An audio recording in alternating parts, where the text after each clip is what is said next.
Hello everyone, very good morning to all of you. मैं doctor Vijesh Ranjan आप लोग का स्वागत करता हूं अपने यूट्यूब चैनल केबीसी विन पे। दोस्तों 19 अप्रैल है और इस वीडियो में हम लोग डिस्कस करने वाले हैं कुछ इंपॉर्टेंट टॉपिक पे, जैसे कि री ऑडिशन। उससे भी पहले डिस्कस करेंगे केएससी में क्या हो रहा है आजकल, केबीसी मराठी टीम में क्या हो रहा है वो डिस्कस करेंगे। री ऑडिशन को डिस्कस करेंगे, पीआई कॉल के बारे में डिस्कस करेंगे, पर्सनल इंटरव्यू के बारे में डिस्कस करेंगे और लास्ट में ट्रिपल एफ कॉलिंग और क्या प्रोसेस है सब कुछ डिस्कस करेंगे। तो वीडियो की शुरुआत करेंगे। शुरू करने से पहले दोस्तों, यदि आपने अभी तक सब्सक्राइब नहीं किया है तो प्लीज़ सब्सक्राइब कर लेना। वीडियो इन्फॉर्मेटिव लगे तो लाइक भी कर लेना, शेयर भी करना अपने दोस्तों के साथ, क्योंकि देखने में आया है कि दोस्तों केवल 30% ही लोग ऐसे हैं जो सब्सक्राइबर हैं, वीडियो देखते हैं, और 70% ऐसे लोग हैं जो वीडियो देखते हैं लेकिन सब्सक्राइब नहीं करते। तो आप सब्सक्राइब नहीं करेंगे तो हमारे चैनल का ग्रो कैसे होगा। वीडियो देखते हैं लेकिन लाइक की संख्या बहुत कम होती है। आप लाइक करेंगे तो यूट्यूब और उसको लोगों के बीच में ले जाएगा और उससे हमारा चैनल ग्रो करेगा। तो रिक्वेस्ट है, प्लीज़ यदि आप लोग को इन्फॉर्मेटिव लगता है तो ज़रूर से ये सब काम करें, सब्सक्राइब भी करें, लाइक भी करें और दोस्तों के बीच शेयर भी करें, क्योंकि इस बार मैं सही में बहुत ऑब्लाइज्ड हूँ। आप लोग से बहुत प्यार और सम्मान मिला है मुझे, इसके लिए बहुत बहुत धन्यवाद आप लोग को। चलिए शुरू करते हैं दोस्तों। पहले स्टार्ट करते हैं, केबीसी मराठी जो टीम है ना, उसमें कुछ सही नहीं चल रहा है। कुछ लोग उनके छोड़ के चले गए, ये विश्वस्त सूत्रों से ज्ञात हुआ है। जैसे कि आप देखते हैं ना, मीडिया वाले बोलते हैं कि सूत्रों से पता चला है, तो बिल्कुल वैसा ही समझिए। क्योंकि री ऑडिशन जो होता था, जिन पहला ऑडिशन जो आप लोग ने दिया था, कुछ लोगों का छूट गया, विभिन्न कारणों से छूटा है, अब उसका डिस्कशन नहीं करेंगे। जो छूटा उसके 2-3 हफ्ते में वो लोग री ऑडिशन कर लेते थे। पिछले साल भी किया, 2021 में भी किया था, लेकिन इस बार इन्होंने नहीं किया। बहुत लोगों का छूट गया, उन्होंने ट्विटर पे भी आवाज़ उठाई, मेल भी किया, लेकिन इन लोगों ने, मराठी टीम जो है केबीसी मराठी टीम, नहीं सुनी। उसका कारण है क्योंकि उनका आपस में ही सब कुछ ठीक नहीं चल रहा था। तो जिनका री ऑडिशन नहीं हुआ निराश नहीं हुई है, और जिनको पीआई कॉल नहीं आया, मतलब ऑडिशन दिए लेकिन किसी वजह से आपको नहीं सेलेक्ट किया गया, आपके पास पर्सनल इंटरव्यू के लिए कॉल नहीं आया, उनको भी निराश होने की ज़रूरत नहीं है, सीखने की ज़रूरत है दोस्तों। कहीं ना कहीं कमी रह गई होगी, इस वजह से आपको सेलेक्ट नहीं किया गया। लेकिन अभी भी आपको 3 मौके इस साल अभी आने वाले हैं। कौन कौन से? पहला मौका तो आपको ये केबीसी मराठी ही देगा, जब ये शो ऑन एयर होगा और पहले एपिसोड से प्ले अलोंग खेलेंगे, पूरे सीज़न भर खेलेंगे। तो सीज़न के लास्ट में क्या होगा, जिनकी रैंकिंग अच्छी होगी, मेरे ख्याल से 2000 रैंक तक को वो कॉल करते हैं। 10 लोग शायद सेलेक्ट किए जाते हैं, 10 लोग एक पूरे हफ्ते के लिए, और वहाँ पे भी आपको जाने का मौका मिल सकता है। बस आपको क्या करना है, प्ले अलोंग खेलना है पूरे सीज़न में और अपनी रैंकिंग सुधार के रखना है। जब वो कॉल करेंगे तो प्रोसेस वही होगा, वहाँ पे आपको रजिस्ट्रेशन नहीं करना फिर से। वो सीधे जिनकी रैंकिंग 2000 तक की होगी, शायद 2000 ही है, यदि कुछ चेंज हुआ तो मैं आप लोग को इन्फॉर्म करूँगा। तो उनको कॉल करेंगे, 3 क्वेश्चन पूछेंगे और उसके बाद बाकी प्रोसेस सेम वैसे ही होगा। फर्स्ट ऑडिशन, सेकेंड ऑडिशन, फिर ट्रिपल एफ, सारा कुछ वैसे ही होने वाला है। एक तो केबीसी मराठी से मौका मिलेगा, दूसरा मौका आपको अभी केबीसी हिंदी दे रहा है। 29 अप्रैल से रजिस्ट्रेशन शुरू है, तो आप वहाँ पार्टिसिपेट कर सकते हैं, अपने आप को रजिस्टर कर सकते हैं। और तीसरा मौका केबीसी ही देगा, यदि आप उनका प्ले अलोंग खेल के अच्छा स्कोर करते हैं। तो 10 लोगों को, जैसे कि आपको चुना जाता है, मालूम है कि एक फ्राइडे वाला जो शो होता है प्ले अलोंग वालों के लिए होता है, तो वहाँ भी आप अपना हुनर, अपनी काबिलियत दिखा सकते हैं। तो आप यहाँ निराश मत होइए। पीआई कॉल के बारे में मैंने बता दिया कि जिनको नहीं आया कॉल, उनको मेहनत करना है। आपके पास एक साल और मौका मिला है कि आप अपना स्टडी पे ध्यान दीजिए, वीडियो बनाने पे। देखिए कल एक मेरे पास कॉल आया, उनका 17 क्वेश्चन सही थे लेकिन नहीं पीआई कॉल आया उनके पास। तो वीडियो में कहीं ना कहीं कमी रह गई होगी। तो आपको तो बहुत कुछ सोच समझ के, सब कुछ मैंने डिटेल में बताया हुआ है, कैसे प्रीवियस वीडियो वगैरह आप देख रहे होंगे, तो सब कुछ मैंने बताया हुआ है, कुछ नहीं छोड़ा है। बहुत लोगों ने अपनी जगह बनाई है। अब मैं ये नहीं बोल रहा हूँ, आप लोग ही फ़ोन करके बोलते हैं मुझे कि मुझे पूरी जानकारी मिली आपसे और मैं यहाँ तक आया हूँ। बहुत लोग बोलते हैं ऐसा। सॉरी। फ़ोन पे लगातार कुछ दिनों से सुबह से शाम तक बिजी रहता हूँ, इसलिए सारी जानकारी मिलती रहती है, फीडबैक मिलता रहता है मुझे। आगे बात करेंगे पर्सनल इंटरव्यू जो चल रहा है। 18 अप्रैल कल यानी ख़त्म हो जाने वाला था, लेकिन वो ख़त्म नहीं होगा। और क्या होता है ना, यहाँ पे दो चीज़ें हुई हैं। पहले चीज़ मैं बात कर लूँ कि किसी का इंटरव्यू लंबा चलता है, किसी का कम चलता है। जब सब कुछ नॉर्मल चल रहा था तो उस आधार पे क्या हुआ, पिछले साल ये इंटरव्यू 6 अप्रैल को ख़त्म होना था तो वो 11 अप्रैल तक चला था। ये लास्ट ईयर की बात कर रहा हूँ। तो इस बार भी अभी कल ख़त्म नहीं हुआ, आज भी इंटरव्यू शेड्यूल्ड है, कल भी होगा। और ये आप मुझे लगता है कि एक हफ्ता कम से कम चलेगा, क्योंकि एक इस बार जो केएससी की टीम है ना, 2 हफ्ता पिछले साल से लेट ही चल रही है। भले ही वो प्रोमो जारी कर दिया उन्होंने, लेकिन ये लेट चल रही है। ऊपर से इनकी केबीसी टीम जो है मराठी की, वो वहाँ पे टूट फूट हुई है। और जो इंटरव्यू हो रहा था शुरू में या पिछले साल जो ले रहे थे, वो सभी काफ़ी प्रोफेशनल लोग थे। इस बार जो इंटरव्यू की टीम, नए लोग उन्होंने हायर किया है इंटरव्यू लेने के लिए, और वो सब कुछ सही तरीके से नहीं चल रहा है। एक तो उनका जो टाइमिंग है ना, वो बिल्कुल एक क्वेश्चन पूछा, आपने जवाब दिया, आपको फिर दूसरा तुरंत। वो लोग पहले क्या करते थे, क्वेश्चन पूछते थे, उसके डीप में भी जाते थे, कुछ निकालने की कोशिश करते थे आपसे। वो इस बार नहीं हो रहा है, क्योंकि वो लोग प्रोफेशनल लोग इंटरव्यू ले रहे थे पिछले बार। अब क्या हो रहा है कि शुरुआत में तो 1-2 दिन ठीक था, जब तक इनका सिस्टम सब कुछ सही चल रहा था। उसके बाद वो ब्रेकअप हुआ है केएससी टीम में। नई टीम जो आई है, टू दी पॉइंट, एक क्वेश्चन पूछा, फिर तुरंत आगे, फिर तो तीसरा, चौथा, पाँचवा, इस तरह से वो अपना इंटरव्यू 20, 25, 30 मिनट में ख़त्म कर लेना चाहते हैं। आपसे कुछ निकलवा नहीं रहे हैं ऐसा। इसलिए मैंने जिस जिस लोगों ने मुझे फ़ोन किया था, मैंने उनको समझाया था, आपको ट्रैप में नहीं फंसना है, आपको अपनी पूरी बात सुनानी है। जैसे आप किसी भी तरीके को पकड़ लीजिए, जब आप बोलना शुरू करेंगे ना, तो आपको फिर रोकेगा नहीं। यदि आप एक लाइन में जवाब दे के चुप हो जाएंगे, तो फिर वो नेक्स्ट क्वेश्चन की ओर जा रहा है।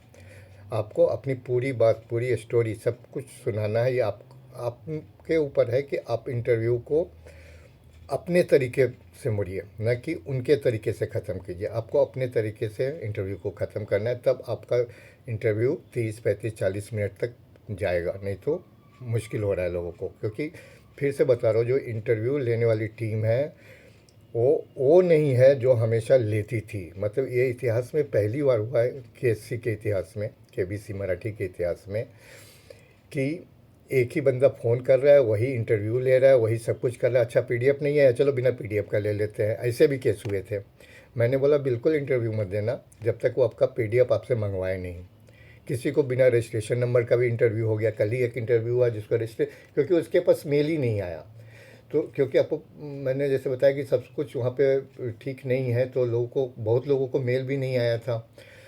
तो ऐसे कर रहे हैं इंटरव्यू। पहले क्या होता था पिछले बार कि एक लड़की कॉल करती थी, और आपके पास वो सब कुछ सिस्टमेटिक होता था। सब कुछ जो उनका ऑफिशियल आईडी है ना, मेल आईडी, वहीं से आप वहाँ पे डॉक्यूमेंट भेजते थे, वहाँ से आपके पास रजिस्ट्रेशन नंबर आता था। उस ईमेल आईडी से आपका शेड्यूल टाइम, डेट बताया जाता था पीआई का। और फिर जिस दिन शेड्यूल होता था उस दिन फ़ोन भी आता था, टाइम से ही आपका इंटरव्यू होता था। और उस इंटरव्यू में यदि आपका लंबा चल गया तो थोड़ा सा डिले 3, 4, 5 दिन होते थे। लेकिन इस बार क्या हो रहा है, जब उनकी टीम गड़बड़ हुई है, अब एक तो टाइम पे फ़ोन नहीं आ रहा है आपके पास। वो किसी किसी को तो मेल ही नहीं आया, किसी न किसी का पीडीएफ नहीं जमा हुआ। बहुत तरीके का प्रॉब्लम हुई है लोगों को। इंटरव्यू वाली टीम बिल्कुल नहीं है, और वो उस तरह से प्रोफेशनल नहीं है। कैसे वो आप में से निकालना है सब कुछ, कौन सी जानकारी लेनी है। कुछ केस ऐसा भी देखा गया, एक कंटेस्टेंट ने मुझे बताया कि उनका फ़ोन पीडीएफ सुबह सुबह उन्होंने रीशेड्यूल करके किया, और घर से ही ले रही थी। उसी लड़की ने फ़ोन करके सारा कुछ बताया, उसी ने इंटरव्यू लिया। मेरे पास लिंक नहीं आया, उसने अपने मतलब पीडीएफ भी उसने नहीं भेजा पाया था, तो वो अपने ईमेल आईडी पे पीडीएफ मंगवाई, और उसी पे उसको लिंक वगैरह सब भेज के इंटरव्यू लिया। और उसे बोले कि लग रहा था कि जैसे अभी सो के उठी हो, घर से ले रही है। तो बिल्कुल ही प्रोफेशनल टीम नहीं है। और एक और मतलब कुछ केस में ऐसा भी देखा गया है कुछ इंटरव्यू में, कि वो पूरा पीडीएफ भी पढ़ के नहीं आते हैं। ठीक है। तो इस चीज़ का मैं इसलिए आप लोग को वार्न कर रहा हूँ कि अभी जिनका भी इंटरव्यू बचा हुआ है ना, आप कोशिश कीजिए आपका इंटरव्यू टाइम थोड़ा सा लंबा चले। आप उनको पकड़िए, डिस्क्राइब कीजिए, डिस्क्रिप्शन दीजिए, लंबा सा लंबा दीजिए। वो भले ही उसको ख़त्म करना चाहे। एक केस कल का बताता हूँ, मैं आपको शेयर करता हूँ, शायद वो भी सुनेगी इस वीडियो को, लेकिन मैं शेयर करना चाहता हूँ। उनका पीडीएफ कल शाम, उनका मतलब इंटरव्यू शाम को हुआ, लेकिन उन्होंने पीडीएफ से बहुत सारे क्वेश्चन नहीं किए। जो उनका मेन था वो सब पूछा नहीं। लास्टली इनको बोलना पड़ा वो कि मैं अभी और कुछ बताना चाहती हूँ आपको। तो उन्होंने बोला कि मैं रिकॉर्डिंग बंद कर देती हूँ, उसके बाद आप सुनाना। तो नहीं, इन्होंने बोला नहीं, आप रिकॉर्डिंग चालू रखिए। रिकॉर्डिंग बंद कर देंगे तो आपका इंटरव्यू का तो टाइम कम हो गया, चालू रखिए। फिर उन्होंने बताया, अपनी सारी बात बताई और उनका इंटरव्यू लंबा खींचा। तो ये आपको इंटरव्यू को अपनी तरीके से मोड़ना है दोस्तों, न कि उनके ट्रैप में आपको फंसना है। अब चलिए, जिनका इंटरव्यू हो गया या अभी एक हफ्ते के अंदर सब कुछ ख़त्म हो जाएगा, उसके बाद ट्रिपल एफ की बात आती है। यह मैं एक चीज़ बता दूं कि जिनका रिकॉर्डिंग हो चुका है, मतलब पीआई, वो अगले टीम के पास जा चुका है। जो इसमें क्या होता है वो पहले बता देते, तो तब क्लियर होगा। ट्रिपल एफ के बाद, ट्रिपल एफ में यानी पीआई इंटरव्यू हो जाने के बाद क्या होता है, आपकी रिकॉर्डिंग को 2 ज्यूरी मेंबर के पास भेजा जाता है। मैं वो निकाल लेता हूँ आपका। ये लेवल 6 है, ये एक टर्म एंड कंडीशन के 12 या 13 पेज पे जाएंगे तो आपको यहाँ दिख जाएगा। यहाँ पे वो रिकॉर्डिंग 2 ज्यूरी मेंबर के पास जाती है, जिसमें एक बंदा होता है इस शो का जो प्रोड्यूसर है, यानी NXT स्टूडियो, और दूसरा बंदा होता है KBC मराठी टीम से। बंदा नहीं, जज बोलिए रिस्पेक्ट के साथ। ये 2 जज आपके इंटरव्यू को देखते हैं, पूरी रिकॉर्डिंग को, अपने फीडबैक के साथ। एक इसको आप फर्स्ट एवेल्यूशन टीम बोल सकते हैं, ठीक है। इनको आप बोलिए फर्स्ट। ये आपका क्या करेंगे, आपका सारा रिकॉर्डिंग ध्यान से देखेंगे, और जिनको शॉर्ट लिस्ट करेंगे, जिनको भी शॉर्ट लिस्ट करेंगे, उनको क्या करेंगे, वो सेकेंड एवेल्यूशन जो ज्यूरी है उनके पास भेजेंगे। यानी 600 में से लेके चलिए 300 आसपास, जितने को भी वो सेलेक्ट करते हैं। इनका डेटा ना फिक्स नहीं होता है, जिनका भी उनको पसंद आएगा वो अपना भी फीडबैक देते हैं, जो रिकॉर्डिंग वाले होते हैं, जो इंटरव्यूअर होते हैं। सेकेंड इवेल्यूशन ज्यूरी, पहला कौन हुए, जो 2 ज्यूरी मेंबर थे वो फर्स्ट इवेल्यूशन ज्यूरी हुए। और उसके बाद क्या होता है, वो शॉर्ट लिस्टेड जो ऑडिशनी है उनका वीडियो भेजते हैं सेकेंड इवेल्यूशन ज्यूरी, जिसमें 3 जज होते हैं। एक तो फिर वही NXT स्टूडियो का होता है जो प्रोड्यूसर है, कंपनी यानी KBC मराठी की टीम, और तीसरे जज जो होते हैं वो इंडिपेंडेंट होते हैं, अपने क्षेत्र के कोई सेलिब्रिटी हो सकते हैं, मतलब कोई ऑफिसर हो सकते हैं रिटायर्ड। तो इस तरह के कोई बड़े लोग को लेके आते हैं, इंडिपेंडेंट होते हैं ना। वो कंपनी का होता है यानी KBC मराठी का, जो सॉरी सोनी मराठी का चैनल का नहीं होता, और न NXT स्टूडियो का जो प्रोड्यूसर है उसका भी नहीं होता। वो बिल्कुल ये लोग से इंडिपेंडेंट होता है। वो तीनों मिलके फिर आपके रिकॉर्डिंग को सुनता है, देखता है, उसके आधार पे वो फाइनल लिस्ट बनाते हैं। तो यहाँ आप देखेंगे 2 लिस्ट ऑफ पार्टिसिपेंट्स यहाँ पे लिखा हुआ है, 2 लिस्ट बनाया जाता है, जिसमें से पहला लिस्ट तो जो है वो है जो फास्टेस्ट फिंगर फर्स्ट राउंड तक जाएंगे, ठीक है। उसके बाद क्या है, दूसरा जो लिस्ट है वो क्या होगा, उनको यूज किया जाएगा यदि रिप्लेसमेंट पर्पज़ के लिए। यानी पहले लिस्ट में जिनको शामिल किया गया वो रिकॉर्डिंग शूटिंग के लिए नहीं पहुंच पाते हैं किसी कारण से, तो दूसरे लिस्ट में से लिया जाएगा। तो जो पहला लिस्ट होता है वही काम का होता है। उसके अलावा एक और लिस्ट होता है उनका, उसको स्टैंड बाई बोलते हैं, स्टैंड बाई बोलते हैं। इनका भी बेसिकली काम वही है कि अचानक शूटिंग के दिन सेम डे यदि कोई नहीं पहुंच पाया उन दोनों में से, मान लीजिए पहले लिस्ट जो ओरिजिनल लिस्ट हो गया जिनको शूटिंग होना है, दूसरे लिस्ट से क्या होगा, उन शूटिंग में जो नहीं पहुँचे या किसी वजह से नहीं पार्टिसिपेट करेंगे तो दूसरे लिस्ट में से उसमें ले सकते हैं किसी को, वो भी ऊपर से जो लिस्ट बनाएगा आपके स्कोर के हिसाब से। स्कोर मतलब जीके स्कोर नहीं, ऑल इन ऑल आपका जीके टेस्ट और वीडियो का जो स्कोर जज ने दिया होगा उसके आधार पे डिसेंडिंग ऑर्डर का एक लिस्ट बनता है। तो सबसे ऊपर जो होता है उससे उसको रिप्लेस करते हैं। और अचानक मान लीजिए सब कुछ होने के बाद भी लगता है, जब मुंबई में शूटिंग हो रही हो और उसमें से भी कोई नहीं आया, तो एक स्टैंड बाई लिस्ट होता है। यहाँ आप देखेंगे स्टैंड बाई लिस्ट, आप पूरा पढ़ेंगे तो आपको भी समझ में आएगा इनका क्या होता है। ये स्टैंड बाई लिस्ट वाले जो होते हैं ना, वो होते हैं जनरली मुंबई से ही वो सिलेक्ट करके रखते हैं कि अचानक मतलब एकदम बिल्कुल लास्ट मोमेंट पे किसी ने धोखा दे दिया, नहीं आया, तो ये मुंबई वाले किसी को उस लिस्ट से बुला के फिर भरपाई करते हैं। जनरली जो कॉलिंग होगी मैं बाद में बात करूँगा, जो शूटिंग होगी 10 लोगों की। अच्छा, एपिसोड एपिसोड नहीं, वीकली शूटिंग होती है। वीकली एपिसोड मतलब एक हफ्ते में आप तो देखते हैं ना कि जैसे पहला दिन गेम शुरू हुआ तो 10 लोगों को बैठाया जाता है ट्रिपल एफ पे उसमें, लेकिन उनकी जो शूटिंग होगी 12 लोगों के साथ होती है जनरली। 10 और 2 अलग से बुलाते हैं उनको वहाँ पे पहले से, जो दूसरी लिस्ट है उससे 2 लोगों को, कि ज़रूरत पड़ी तो रिप्लेस करेंगे। अब इनकी जब शूटिंग हो जाएगी तो ये उन 10 लोगों को, 12 लोगों को कॉल आएगा पहले। 10 से जो मेन लिस्ट है 2, जो उनका अलग वाला सेकेंड लिस्ट है उससे बुलाएंगे। अब इन 10 लोगों की शूटिंग हो जाएगी, उनका शो पूरे हफ्ते चलेगा। जो देखते हैं ना, पहले दिन एक आदमी 2 आदमी खेला, फिर तीसरे दिन, फिर चौथे दिन, फिर 5वें दिन। तो इस तरह से वो 10 लोग को शूटिंग होगी। तो आपको जो कॉलिंग आएगी, इन 10 लोगों को, 12 लोगों को पहले कॉल जाएगा, इसलिए कॉलिंग का टाइम डिफरेंट होता है। पहले जब पहले हफ्ते का पूरे एपिसोड का शूटिंग हो जाएगी, सिर्फ 12 लोगों को कॉल आएगा, 10 और 2 दूसरे लिस्ट से।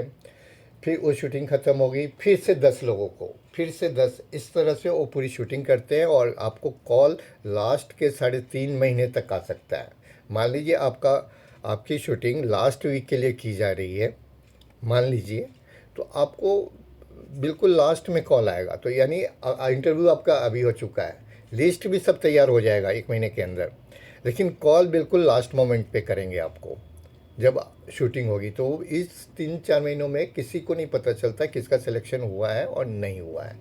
वो ऊपर से लिस्ट से नाम लेके कॉल करेंगे, शूटिंग करेंगे, फिर दूसरे टीम को बुलाएंगे, फिर तीसरे, हर एक हफ्ते वाइज वीकली शूटिंग होती है 1 वीक का। तो वैसे ही आपको कॉल आएंगे। तो कॉलिंग का टाइम आपके 30 दिन से 90 से 100 दिन तक हो सकता है।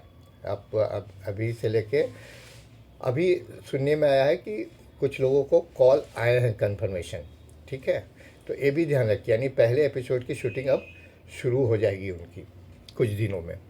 तो ऐसे ही धीरे धीरे कॉल आएंगे, इकट्ठे सबको नहीं आएंगे कि आप सेलेक्टेड हो और आप जून में आके शूटिंग करना या जुलाई में आना, ऐसा नहीं बताएंगे। यदि आपकी शूटिंग उनको अगस्त में करना है, जुलाई में करना है, तो उससे 1 हफ्ता पहले आपको बुलाएंगे। तो आपको पेशेंस रखना है और पढ़ाई चालू रखना है। जब आपके पास कॉल आएगा ना, उसके बाद आपको बिल्कुल ही मौका नहीं मिलेगा कि आप पढ़ाई कर लीजिए। तो ये जो टाइम आपको मिल रहा है, किसी को 1 महीने, किसी को 1.5 महीने, किसी को 2 महीने, किसी को 3 महीने, तो ये आपका ये जो गोल्डन पीरियड है जिसमें आपको अपनी तैयारी यूपीएससी लेवल पे करनी है। देखिए, आप जब शो देख रहे होंगे तो आपको लगता होगा कि ये तो मैं जवाब दे देता है। हाँ, कुछ क्वेश्चन ईजी होते हैं, 3 लाख, 6 लाख, 12 लाख तक समझिए। लेकिन आपको यदि 2 करोड़ जीतना है तो आपको डीप नॉलेज होना ज़रूरी है। आपकी तैयारी बिल्कुल बैकग्राउंड क्वेश्चन वाले होने चाहिए, ऐसे मतलब इतना आसान नहीं होता है जितना। तो आप geography, history, GK, current affairs, literature, sports, entertainment, सारा कुछ आपको कवर करना है इसी बीच में। तो समय आपके पास कम है। यदि आपको लगता है कि आपका इंटरव्यू बहुत अच्छा हुआ है और आपका सिलेक्शन हो जाएगा, तो आप सोशल मीडिया का यूज़ सिर्फ पढ़ाई पे कीजिए, सिर्फ पढ़ाई के लिए। यूट्यूब देखिए ना, यूट्यूब पे एक से एक वीडियो, आप हमको फ़ोन कीजिएगा, पूछिएगा तो हम आपको रिकमेंड करेंगे। मैं यहाँ रिकमेंड नहीं करना चाहता हूँ, जो भी हमसे बात करते हैं मैं उनको बताता हूँ, गाइड करता हूँ। आप भी करेंगे, आपको भी बताएंगे। अच्छा, उसके बाद क्या होगा, मेरे ख्याल से हाँ, हम एक ट्रिपल एफ की बात करना चाह रहा था। ट्रिपल वो जो फास्टेस्ट फिंगर फर्स्ट है ना, उसकी प्रैक्टिस भी ज़रूरी है। पहले मैंने कभी किसी से सुना था जब कि कोई ऐप वगैरह भी है जो फास्टेस्ट फिंगर फर्स्ट का प्रैक्टिस आप वहाँ कर सकते हैं। अभी है या नहीं मुझे नहीं पता, आप एक बार प्ले स्टोर पे चेक कीजिएगा कुछ इस तरह का ऐप अवेलेबल है कि नहीं। किसी ने मुझे बताया था कि ऐप होता है जहाँ आप प्रैक्टिस, यदि ऐसा ऐप है तो प्रैक्टिस दोस्तों एक हाथ से बिल्कुल नहीं, दोनों हाथ से करना है, दोनों हाथ से करना। वैसे जब आप शूटिंग के लिए जाएंगे तो आपका जब शूटिंग होगा सेट के हॉट सीट के लिए ना, तो आपको प्रैक्टिस करवाएंगे, लेकिन वो प्रैक्टिस बहुत कम होता है, 10-15 मॉक प्रैक्टिस होगा। उससे आपकी देखिए कंपटीशन बहुत ज़्यादा होने वाला है, सब आप ही के लेवल लोग वहाँ पहुँचेंगे और सबका मन होगा हॉट सीट पे पहुँचना है। अब सोचिए कि ट्रिपल एफ तक पहुँच के और जिनका मान लीजिए सोचे री ऑडिशन नहीं हुआ, जिनका पीआई कॉल नहीं हुआ, जिनका पर्सनल इंटरव्यू में नहीं हुआ, तो उतना भी वहाँ दुख नहीं होता है। जब दुख होता है कि ट्रिपल एफ तक पहुँच के हॉट सीट तक नहीं पहुँचे। तो मेहनत बहुत ज़रूरी है, बहुत ज़्यादा मेहनत करने की ज़रूरत है, क्योंकि सबसे बड़ा दुख, उससे बड़ा दुख नहीं हो सकता कि हम ट्रिपल एफ तक पहुँचे या हॉट सीट तक नहीं पहुँचे। हालांकि यहाँ केबीसी में थोड़ा सा ज़्यादा कंपटीशन है, वहाँ पूरे हफ्ते में अब तो 4 ही दिन होता है, 5वां दिन तो प्ले अलोंग वाला का हो जाता है या सेलिब्रिटी का हो जाता है। अब उसमें भी से मुश्किल से 3-4 लोग ही पहुंच पाते हैं, बाकी लोग को निराश होना पड़ता है। निराश होने वाले में से एक अपने ग्रुप में भी हैं जो केबीसी में ट्रिपल एफ तक पहुँचे, लेकिन वो हॉट सीट तक जगह नहीं बना। ये नहीं था कि उनको नहीं आता, तो काफ़ी ज्ञानी है, अपने साथ जुड़े हुए हैं और उनके बारे में बताता हूँ आपको, बताऊँगा क्या मैं चाहता हूँ कि जानकारी दूँ। हम लोग से जुड़े हुए हैं, हम लोग में बुजुर्ग हैं, क्वालिफाइड पर्सन हैं, एज है उनकी, हम लोग मुझे लगता है हम लोग में सबसे बुजुर्ग हैं, सीनियर हैं, रिस्पेक्टेबल हैं। और केसी मराठी में जाने के लिए दोस्तों उन्होंने 2 साल के अंदर मराठी सीख ली है। मैं एक ही रेस्ट ऑफ इंडिया के बंदे को जानता हूँ जिन्होंने पीआई इंटरव्यू दिया है अभी 2-3 दिन पहले केसी मराठी में जाने के लिए। दोस्तों वीडियो लंबा होगा, लेकिन मुझे लग रहा है कि सब कुछ बताना ज़रूरी है। तो ये भी हम लोग के साथ जुड़े हुए हैं, आप भी उनको जानते होंगे, नहीं जानते हैं तो जान लीजिएगा आगे। तो ट्रिपल एफ की प्रैक्टिस करनी है। मुझे ये भी नहीं पता, जैसे इन्होंने इस बार केसी वालों ने 2 करोड़ कर दिया इनाम राशि, इसका मतलब क्या हुआ, उनको पैसे वाले ऐड अब ज़्यादा मिलने लगे हैं। ठीक है, पैसे वाले ऐड ज़्यादा मिलने लगे हैं, इनकी पॉपुलैरिटी बढ़ रही है, टीआरपी बढ़ रहे हैं। मुझे महाराष्ट्र के चंद्रपुर, गढ़चिरौली, वहाँ से कॉल आ रहा है, गांव-गांव से कॉल आता है कि उन्होंने पीआई इंटरव्यू बहुत अच्छे तरीके से दिए। जो शो सिर्फ मुंबई, नागपुर और पुणे तक सीमित था और पूरे महाराष्ट्र गांव-गांव तक फैल रहा है।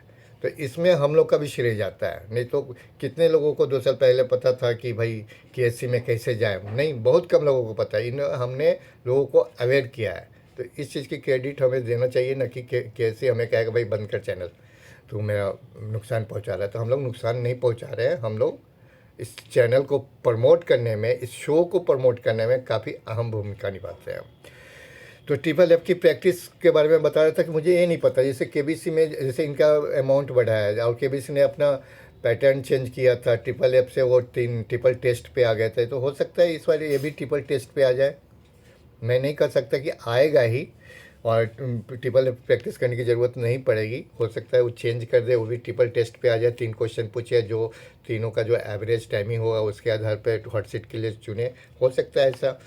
लाइफलाइन भी कम होता था इनका पहले, अब चूँकि राशि बढ़ाई है तो हो सकता है लाइफलाइन भी बढ़ाए, तो ऐसा हो सकता है।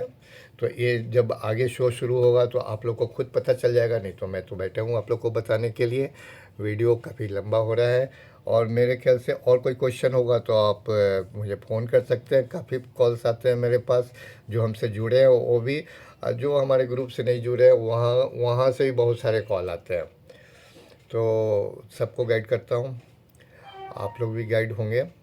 और कोई दिक्कत हो और आगे क्या केबीसी हिंदी वाला जब शुरू होगा तो उस समय रजिस्ट्रेशन के समय फिर स्टेप बाय स्टेप वीडियो बनाऊंगा।